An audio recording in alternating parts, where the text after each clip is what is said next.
I'm Mike Kinsey from StartEmRight.com, from Backcountry Basics by Western Horseman.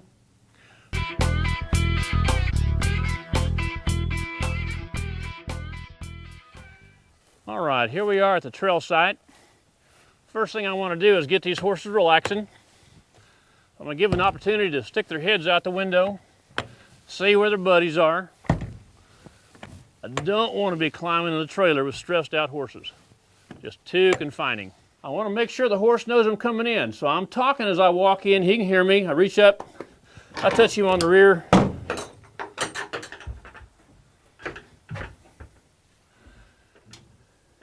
I ask him real softly to come out. Remember, that body language, our body language has to convey that we're relaxed, not that we're excited.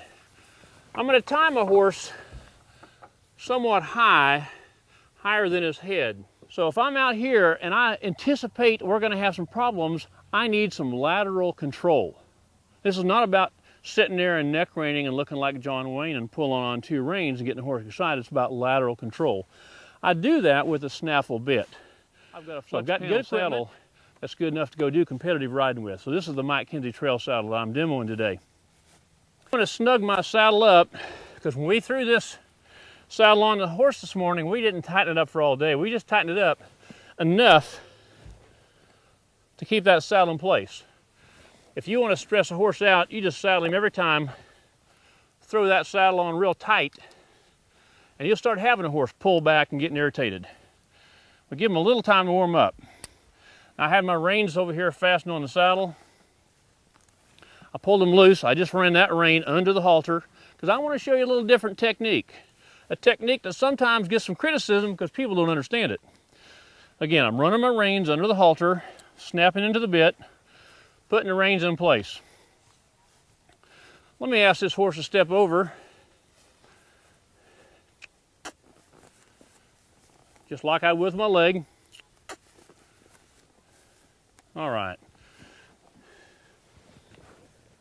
Let's snug it up just a little bit more. Make sure I'm ready to go. If I was going to have any problem, asking him to move back and forth there after I tighten it up is going to get those problems coming out.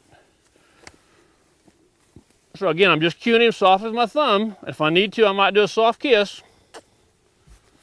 So I've got him moving around. It may look like I'm looking at the ground. I'm just being relaxed, but I'm actually not taking an eye off him. I'll pick up my reins, get my foot in the stirrup.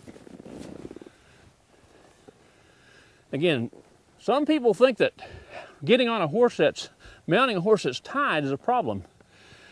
If I get on my horse out here and he moves away and he's not tied somewhere, I have two choices. I can either correct him or not correct him. If I don't correct him, he's learning to move around. If I correct him, I'm up in the stress level. There's a time to teach a horse to stand still. If I have him tied, I don't have any issues. If what goes through your mind is, this looks dangerous to get on a tied horse, that means that your horsemanship needs some help. Because getting on a horse that's tied to the trailer shouldn't be an issue. So I can sit here and ask this guy with my legs to move around. Horses tie.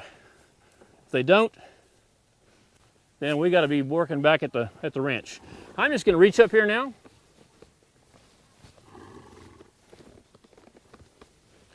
Untie that halter.